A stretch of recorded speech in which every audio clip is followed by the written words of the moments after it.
and welcome back to my YouTube channel Commerce Elites. As promised, I am back with another video which is on financial management, which is chapter 9 of business studies. So to start with, what is financial management?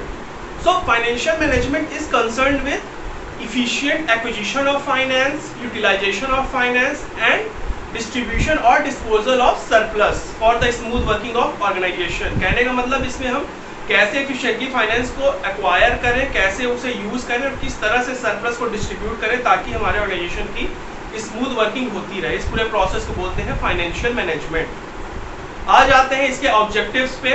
Objectives आपका सबसे पहला है profit maximisation. सबको पता है सारे business का primary objective यही होता है। तो यहाँ पे हमें फाइनेंस को इस तरह से यूज करना है कि हमारा प्रॉफिट मैक्सिमाइज हो सके। फिर आ जाते हैं दूसरे में मेंटेनेंस ऑफ लिक्विडिटी।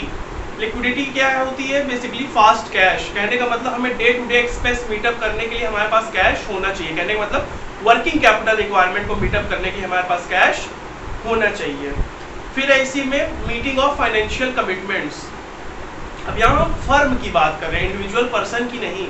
तो फर्म का क्या है कि अगर आपने बोल दिया क्रेडिटर को कि हाँ हम इस डेट को आपको पैसा दे देंगे और अगर आप दे देते हो तब तो आपकी क्रेडिबिलिटी बढ़ जाएगी, आपकी गुडविल बढ़ जाएगी। बट अगर आप नहीं देते हो तो कहीं ना कहीं आप अपनी इमेज खराब कर रहे हो।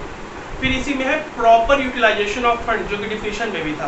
अब फंड्स आना बड़ी बात नहीं है, फंड्स को यूज करना, किस तरीके से यूज करना कि हमें मैक्सिमम रिटर्न मिले, ये बड़ी बात है। तो ये भी एक पार्ट होता है। फाइनेंशियल प्लानिंग अभी आगे आएगा, उसमें डिटेल में बताया गया है। अब आ जाते हैं फाइनेंशियल डिसीजंस में। बेसिकली तीन होते हैं, इन्वेस्टमेंट डिसीजन, फाइनेंस डिसीजन और डिविडेंड डिसीजन। स्टार्ट करते हैं इन्वेस्टमेंट डिसीजन से, जिसे कि कैपिटल बजटिंग डिसीजन भी कहते हैं। इस डिसीजन में क्या होता है? बेसिकली हम डिसाइड करते हैं कि हमें फिक्स्ड असेट में कितनी कैपिटल इन्वेस्ट करनी है। क्या क्या फैक्टर्स इसे अफेक्ट करते हैं? सबसे पहला है cash flow of the project. जहां हम पैसा लगा रहे हैं क्या वो इनफ कैश फ्लो जनरेट कर पाएगा over the period of time? अगर कर पाएगा तब फिर लगा दो पैसा, वरना मत लगाओ। दूसरा है return on investment. For example आपके पास दो अपॉर्चुनिटी, एक जगह आपको 10% रिटर्न मिल रहा है, एक जगह 15% मिल रहा है। ऑब्वियसली आप कहाँ इन्वेस्ट करोगे? जहाँ 15% मिल रहा है। तो सेम चीज़ यहाँ पे इन्वेस्टमेंट डिसीजन में भी, अगर आपके पास दो अपॉर्चुनिटीज़ हैं, दो प्रॉस्पेक्ट हैं, तो आपको ऐसे प्रॉस्पेक्ट में इन्वेस्ट करना चाहिए जहाँ पे आपको ज़्यादा से ज़्यादा रिटर्न मिले। तीसरा है अदर इन्वेस्टमेंट क्राइटेरिया। इसमें बहुत सारी चीज़ें होती हैं, जैसे कि कंपनी का साल भर का, पिछले साल का प्रॉफिट कितना है, कितने एसेट हैं, कितनी लायबिलिटीज़ है, करेंट एसेट कितनी है, लिक्विडिटी कितनी है, ये टर्नओवर कितना है, ये सब देखना पड़ता है, तब जाके हम इन्वेस्ट करते हैं। आ जाते हैं दूसरे डिसीजन में, जो कि है फाइनेंस डिसीजन। फाइनेंस डिसीजन में क्या करते हैं हम? बेसिकली डिसाइड करते हैं कितना हमें बोरोड फंड से कैपिटल रेज करना है, कितना ओनर फंड से, कहने का मतलब कितना डिवेंचर से, कितना शेयर से। तो इसमें क्या क्या फैक्टर्स अफेक्ट करते हैं? सबसे पहला तो है कॉस्ट।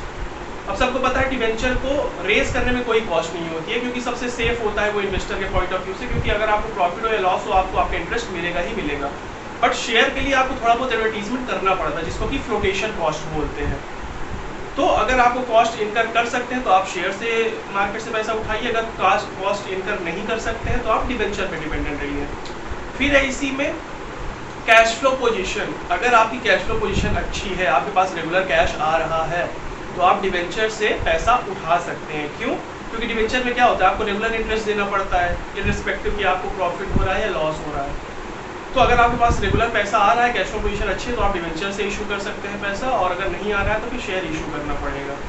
फिर ऐसी में रिस्क। रिस्क किस में ज़्यादा होता है? कंपनी के पॉइंट ऑफ व्यू से रिस्क ज़्यादा उनके लिए डिवेंचर्स में। क्यों? क्योंकि अगर कंपनी लॉस में भी चली गई तब भी उन्हें इंटरेस्ट देना पड़ेगा इन्वेस्टर्स को या डिवेंचर होल्डर्स को। बट वहीं अगर शेयर की बात की जाए तो शेयर में अगर प्रॉफिट नहीं हुआ है, लॉस है, तो वो डिविडेंड देने के लिए लायबल नहीं है या बाउंड नहीं है। फिर इसी में आ जाता है कंट्रोल कंसिडरेशन। कंट्रोल कंसिडरेशन, अगर कंपनी के करंट ओनर कंट्रोल शेयर करने में उन्हें कोई प्रॉब्लम नहीं है तब वो शेयर के थ्रू मार्केट में पैसा उठाएंगे। अगर उन्हें कंट्रोल करने में या कंट्रोल कंसिडरेशन या कंट्रोल शेयर करने में दिक्कत है तब वो डिवेंचर के थ्रू उठाएंगे, क्योंकि डिवेंचर होल्डर्स क्या होते हैं? Creditors of the company. वो कंपनी के काम में इंटरफेरेंस नहीं कर सकते, बट शेयर होल्डर्स कर सकते हैं, स्पेशली इक्विटी शेयर होल्डर्स। फिर इसी में state of capital market. State of capital market का मतलब कि जो शेयर मार्केट है वहाँ बूम चल रहा है या रिसेशन चल रहा है। अगर बूम चल रहा है तो मतलब शेयर की डिमांड अच्छी है, हम शेयर से आसानी से पैसा उठा सकते हैं। बट अगर रिसेशन है तो हमारे पास ना चाहते हुए भी एक ही ऑप्शन है कि हम डिवेंचर से ही पैसा उठाएं, क्योंकि वही इन्वेस्टर खरीदेगा।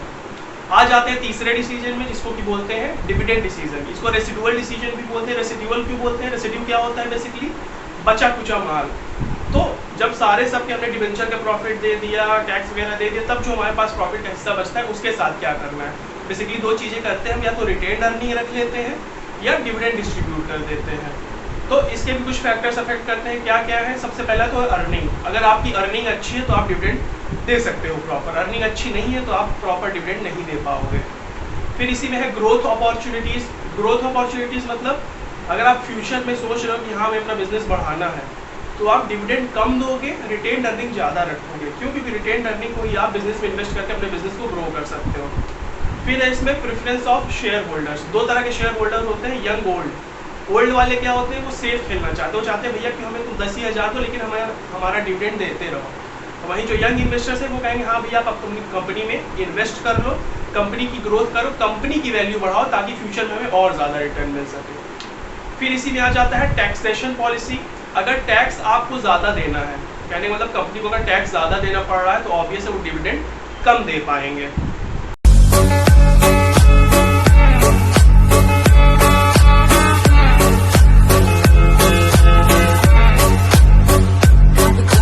तो आ जाते हैं फाइनेंशियल प्लानिंग में। तो फाइनेंशियल प्लानिंग में क्या होता है? बेसिकली हम डिसाइड करते हैं कि हमें कितना इन्वेस्ट करना है, कहाँ इन्वेस्ट करना है या कहाँ स्पेंड करना है। जितना हमारे पास पैसा उसके हिसाब से। इसमें तीन चीज़ें आती हैं कि कितना पैसा चाहिए, कहाँ से आएगा, और एक बार आ गया तो उसे कैसे हम प्रॉपर्ली यूटिलाइज कर पाएँ। इस तीनों स्टेप को इन्वॉल्व करता है फाइनेंशियल प्लानिंग। आ जाते हैं इसके ऑब्जेक्टिव्स में। दो है। सबसे पहला है to ensure availability of finance whenever these are required. कहने का मतलब हमारे पास इतना पैसा होना चाहिए जब भी हमें ज़रूरत हो तो हमारे पास रहे। दूसरा है to see that firm does not raise finances या रिसोर्सेज अननेसेसरली। कहने का मतलब ऐसा ना हो कि हमारे पास ओवर कैपिटलाइजेशन हो जाए। कहने का मतलब ज़रूरत से ज़्यादा हम पैसा रेज कर रहे हैं, फिर हमें पता ही उसको यूज़ कैसे करना है। तो इससे होगा कि अगर हमारे पास प्लान नहीं रहेगा उसको यूज़ करने का तो हम जनरली उसको एक्सप्लॉइट कर देंगे या वेस्ट कर देंगे उस फंड को, उसको प्रॉपर तरीके से यूज़ नहीं कर पाएंगे। आ जाते हैं इसके इंपॉर्टेंस में। सबसे पहला है helps in avoiding business shocks. अगर हमारे पास अच्छे से हम फाइनेंशियली साउंड है, पैसे हैं, तो अगर बिजनेस इन्वायरमेंट में कुछ चेंजेस होते हैं अनएक्सपेक्टेड भी, तब भी हम कंपेयर टू बाकी फर्म्स प्रिपेयर्ड रहेंगे ज़्यादा अच्छे से। क्यों? क्योंकि जो भी रिस्क रहेगा उसको मैनेज करने के लिए, कम करने के लिए हमारे पास फाइनेंस है, उससे हम रिसोर्सेज एक्वायर कर सकते हैं जिससे कि वो रिस्क कम हो जाए या उसका इम्पैक्ट हमारे बिजनेस पे कम हो। इसी में है आपका proper utilisation of fund. Financial planning की ही इसीलिए जाती है ताकि आपको जो फंड है उसे आप प्रॉपरली यूटिलाइज कर सको, मतलब वेस्टेज ना हो। फिर तीसरा इसमें coordinate with various other functions. अगर आपका फाइनेंशियल प्लानिंग अच्छे से हुई है तो आपको वेरियस फंक्शन जो अदर फंक्शंस होते हैं, सेल्स, मार्केटिंग, ये सब में कोऑर्डिनेट करने में ज़्यादा प्रॉब्लम नहीं होगी। फिर इसी में आ जाता है आपका makes the firm better prepare to face the future. अगर आपके पास फाइनेंस अच्छा है तो आप कंपेयर टू अदर फर्म ज़्यादा बेटर प्रिपेयर रहेंगे फ्यूचर को फेस करने के लिए, जो कि अनसर्टेनिटी से भरा हुआ है। आ जाते हैं कैपिटल स्ट्रक्चर में। कैपिटल स्ट्रक्चर क्या होता है? Proportion of debt and equity used to finance the overall operation of the business. इसमें फैक्टर्स अफेक्टिंग कैपिटल बजटिंग जो है आपका, जो फैक्टर्स थे वही चीज़ कैपिटल स्ट्रक्चर में भी अप्लाई होगा, तो इसको बार बार एक्सप्लेन करने का मतलब नहीं है। फाइनेंशियल लेवरेज में आ जाते हैं। डेट अपॉन इक्विटी कहने का मतलब proportion of debt in overall capital of the firm, इसको बोलते हैं फाइनेंशियल लेवरेज। आ जाते हैं फिक्स्ड कैपिटल। फिक्स्ड कैपिटल मतलब क्या है? Allocation of firms capital towards long term projects और long term asset of a business, और managing fixed capital comes under the investment decision. तो फिक्स्ड कैपिटल बेसिकली हम ये डिसाइड करते हैं कि हमें कितना पैसा लगाना है लॉन्ग टर्म असेट या लॉन्ग टर्म इन्वेस्टमेंट्स में। फैक्टर्स अफेक्टिंग फिक्स्ड कैपिटल में क्या क्या आ जाएगा? सबसे पहला है नेचर ऑफ बिजनेस। दो तरह के बिजनेस होते हैं, मैन्युफैक्चरिंग बिजनेस होता है, ट्रेडिंग बिजनेस होता है। ऑब्वियस है मैन्युफैक्चरिंग बिजनेस में मशीन वगैरह का ज़्यादा इन्वॉल्वमेंट है, तो यहाँ पे फिक्स्ड कैपिटल की जरूरत ज़्यादा पड़ेगी कंपेयर टू ट्रेडिंग बिजनेस। दूसरा आ जाएगा आपका स्केल ऑफ ऑपरेशन। ऑब्वियस अगर कोई बिजनेस बड़े स्केल पे हो रहा है तो वहाँ पे फिक्स्ड कैपिटल की जरूरत ज़्यादा पड़ेगी। छोटे स्केल पे है तो वो ह्यूमन लेबर से भी काम चला लेंगे। तीसरा इसी में आ जाता है टेक्निक ऑफ प्रोडक्शन। दो तरह की टेक्निक होती है, capital intensive, labour intensive. Capital intensive में क्या है? ज़्यादा असेट यूज होते हैं। लेबर इंटेंसिव में ज़्यादा ह्यूमंस यूज होते हैं या मैन पावर यूज होती है। तो कैपिटल इंटेंसिव टेक्निक में फिक्स्ड कैपिटल की रिक्वायरमेंट ज़्यादा रहेगी। फिर इसी में आ जाता है ग्रोथ प्रॉस्पेक्ट्स। अगर कंपनी चाह रही कि अपना बिजनेस बढ़ाए आगे चल के, तो अगर बढ़ाएगी तो उसके लिए एक्स्ट्रा असेट, एक्स्ट्रा प्रेमाइसेस, ये सारी चीज़ें चाहिए होंगी, तो मैंने मतलब एक्स्ट्रा फिक्स्ड कैपिटल भी चाहिए होगी। तो जो फर्म एम्बिशियस है, अपना बिजनेस बढ़ाना चाहती है, उनके लिए फिक्स्ड कैपिटल रिक्वायरमेंट ज़्यादा है।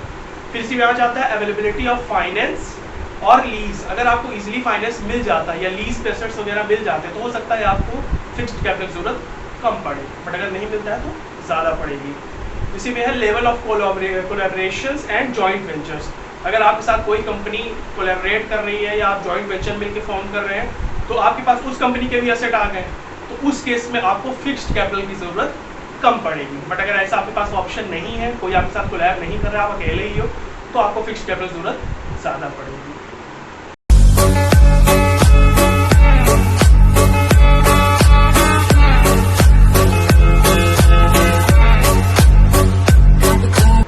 आ जाते हैं वर्किंग कैपिटल में। वर्किंग कैपिटल क्या होती है? आपका excess of current asset over current liability and it is required to meet day to day basis expenses. कहने का मतलब current asset minus current liability को ही बोलते हैं वर्किंग कैपिटल, और जो डेली बेसिस पे रिक्वायरमेंट को मीटअप करने के लिए हमें कैपिटल चाहिए उसे भी वर्किंग कैपिटल बोलते हैं। आ जाते हैं फैक्टर्स अफेक्टिंग वर्किंग कैपिटल में। सबसे पहला है नेचर ऑफ बिजनेस। दो तरह के होते हैं जैसा कि बताया था फिक्स्ड कैपिटल में भी कि मैन्युफैक्चरिंग और ट्रेडिंग। तो वर्किंग कैपिटल की रिक्वायरमेंट ज़्यादा कहाँ रहेगी? ट्रेडिंग बिजनेस में, जहाँ पे sale and purchase regular basis पे होता है।